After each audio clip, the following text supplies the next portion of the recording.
Oke, assalamualaikum warahmatullahi wabarakatuh. Alhamdulillahirobbilalamin. Senang sekali akhirnya ini merupakan podcast pertama saya yang dimana jadi sedikit disclaimer dulu sebelum memulai kalau podcast ini merupakan sebuah tugas atau lebih tepatnya untuk memenuhi tugas saya dalam KPM 2021. Jadi dalam perkuliahan kan ada namanya pakai KPM ya. Apa sih singkatan KPM saya lupa. Tapi yang pasti KPM ini merupakan salah satu kegiatan akhir salah satu kegiatan untuk mengakhiri perkuliahan saya. Jadi karena KPM tahun ini dari rumah, sistemnya daring karena juga di saat pandemi corona seperti ini. Jadi salah satu tugasnya yaitu membuat podcast. Diikuti nanti dengan video dokumenter juga yang akan saya upload setelah membuat video podcast ini.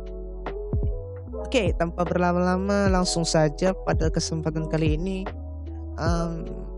tema yang akan saya bahas yaitu tentang kearifan lokal dalam kehidupan milenial. Jadi kearifan lokal itu sendiri apa sih gitu kan? Jadi menurut Wikipedia, kearifan lokal adalah bagian dari budaya suatu masyarakat yang tidak dapat dipisahkan dari bahasa masyarakat itu sendiri.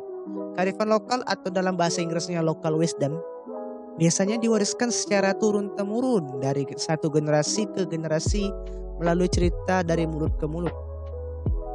Kearifan lokal ada di dalam cerita rakyat, peribahasa, lagu, dan permainan rakyat. Jadi kearifan lokal ini sebagai suatu pengetahuan yang ditemukan oleh masyarakat lokal tertentu melalui kumpulan-kumpulan pengalaman dalam mencoba dan diintegrasikan dengan pemahaman terhadap budaya dan keadaan alam suatu tempat. Oke, itu kearifan lokal. Lalu apa sih generasi milenial? Oke, generasi milenial kalau menurut Suryadi, ini saya lupa mengutip dari mana ini, tapi jadi generasi milenial menurut beliau yaitu sebuah generasi Y atau generasi anak muda yang berusia belasan tahun di mana mereka lahir dari jangka waktu tahun 1980-an hingga tahun 2000-an. Jadi saya ini termasuk generasi milenial karena saya kelahiran 1999. Oke. Jadi di era milenial ini setiap informasi dapat dengan cepat tersebar dan diakses oleh siapapun dan dimanapun dia berada. Dengan teknologi yang mumpuni pula, generasi milenial dibentuk menjadi pribadi yang serba canggih dan modern. Di luar itu pula, dari semua hal ini justru menjadi bumerang bagi generasi milenial. Jadi terdapat 3 pokok pembahasan pada kesempatan kali ini yang menjadi pembahasan utama kita. Oke, yang pertama, kemajuan teknologi menjadi problematika baru bagi mereka pemuda bangsa ini yang belum siap. Sehingga mereka dijajah oleh zaman namun tidak pula dengan secara fisik seperti tahun-tahun kemerdekaan dulu. Tapi mereka terjajah secara mental oleh pemikiran-pemikiran yang digiring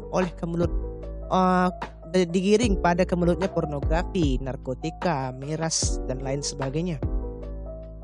Oke, yang kedua, generasi Y atau generasi milenial ini berorientasi pada gadget atau gawai atau smartphone yang kita pegang sehari-hari.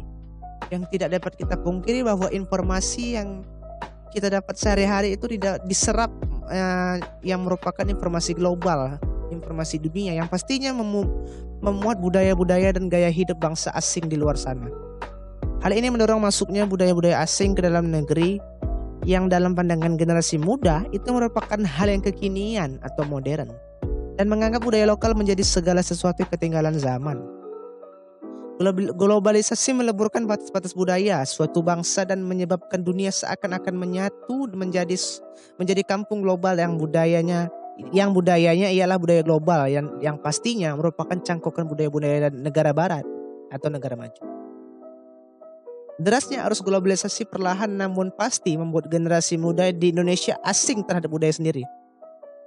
Hal ini tentu menjadi mimpi yang lebih buruk lagi jika para generasi milenial di bangsa ini tidak memiliki pengetahuan yang mumpuni tentang budaya sendiri. Ini cukup miris sebenarnya. Jadi sehingga bukanlah merupakan kekhawatiran yang tidak berdasar bahwa tahun-tahun mendatang budaya lokal bangsa ini terancam hingga di tingkat kepunahan.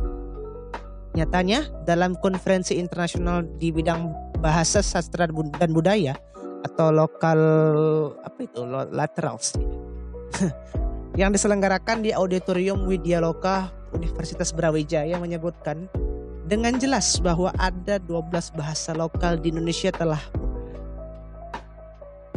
Yang ketiga, sudah bukan rahasia umum lagi bahwa walaupun dengan keadaan sekarang yang memberikan kemudahan memperoleh informasi, kita dituntut untuk jeli memilih dan memilah setiap informasi yang ada.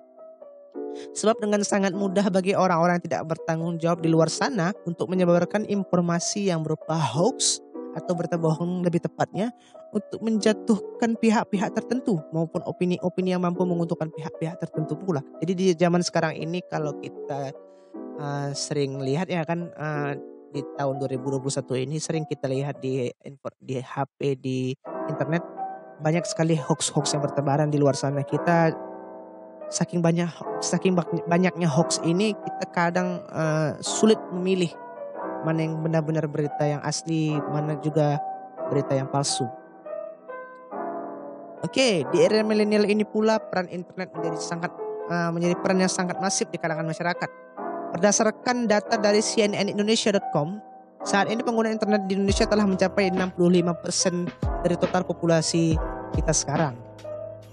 Dengan rata-rata durasi penggunaan mencapai 8 jam 44 menit sehari.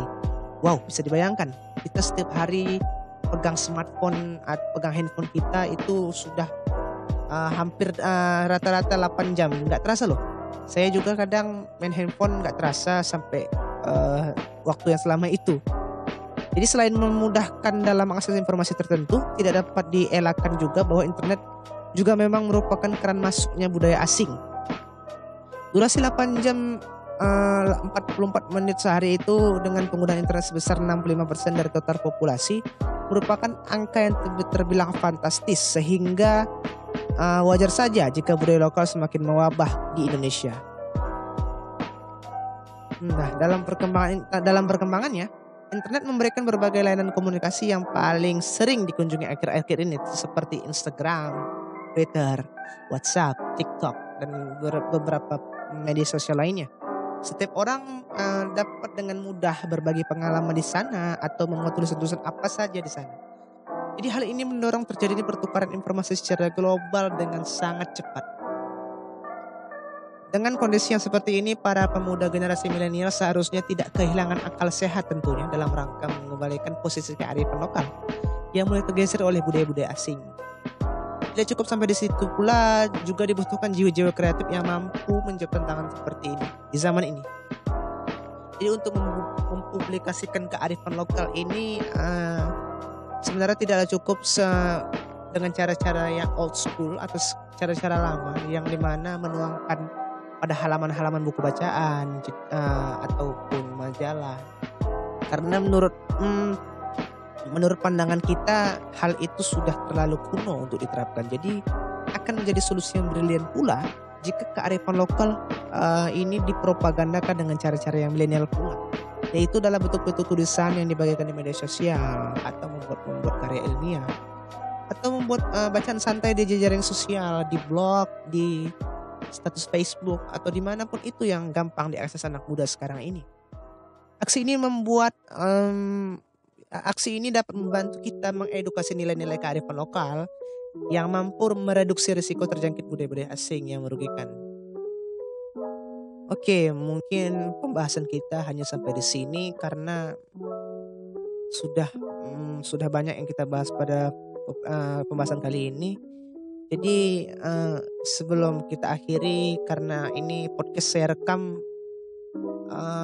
H-5 atau H-4 sebelum Ramadan. Jadi saya ucapkan kepada seluruh pendengar selamat menunaikan ibadah puasa Ramadan 1442 Hijriah. Dan juga karena di saat pandemi seperti ini juga kita harus selalu ingat protokol kesehatan pencegahan COVID-19 tentunya dengan mematuhi 5M, yaitu menjauhi kerumunan, menjaga jarak, mencuci tangan, memakai masker, dan membatasi mobilitas atau tetap di rumah. Dengan tagline yang dulu populer, di rumah aja. Oke, mungkin cukup sekian dan terima kasih. Mohon maaf bila ada kata-kata yang salah dan kurang sopan atau kurang berkenan. Mohon dimaafkan karena ini merupakan podcast pertama saya. Jika kalian suka dengan konten seperti ini, silakan request, silakan komen di bawah. Jika kalian ingin saya buatkan lagi podcast yang seperti ini, insya Allah saya akan buatkan. Karena ini merupakan podcast yang hanya ditujukan untuk untuk memenuhi tugas KPM saja. Jadi terima kasih sekali lagi.